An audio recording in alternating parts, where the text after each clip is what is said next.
About 400 migrants are feared drowned after their boat capsized off Libya, survivors have told Save the Children.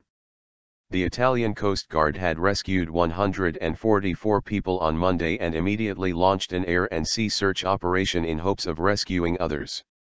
Save the Children said that many of the survivors were young men, probably minors. The European Union says that more than 7,000 migrants have been rescued from the Mediterranean since Friday. Survivors say the latest tragedy happened after the boat, carrying about 550 migrants in total, overturned a day after leaving the Libyan coast. 9 bodies have already been recovered, but no more survivors have been found since the search was launched. Michele Prosperi from Save the Children Italy told the BBC it was still trying to find out how many young people were on the boat. There were a few minors among the survivors, he said. The migration season had just started, and we can expect that when the weather improves, we may have many more arrivals, he added. Shots fired at rescuers.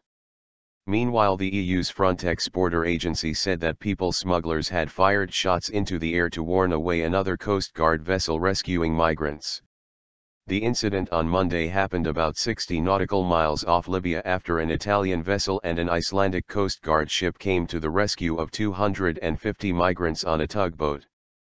After most of the migrants were rescued, traffickers in a speedboat drove towards the rescuers, firing shots into the air before retrieving the now empty migrant boat.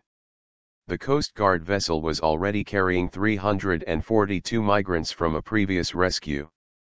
Frontex says the incident shows that traffickers are running out of boats. The EU's Commissioner for Migration, Dimitris Avramopoulos, told lawmakers, "The unprecedented influx of migrants at our borders, and in particular refugees, is unfortunately the new norm and we will need to adjust our responses accordingly." More than 280,000 people entered the EU illegally last year, many fleeing from conflicts from Syria, Eritrea, and Somalia. An estimated 3,400 migrants died in 2014 while trying to make the treacherous crossing into Europe. On Friday, humanitarian organization Médecins Sans Frontières announced it would operate a search and rescue mission in the Mediterranean between May and October.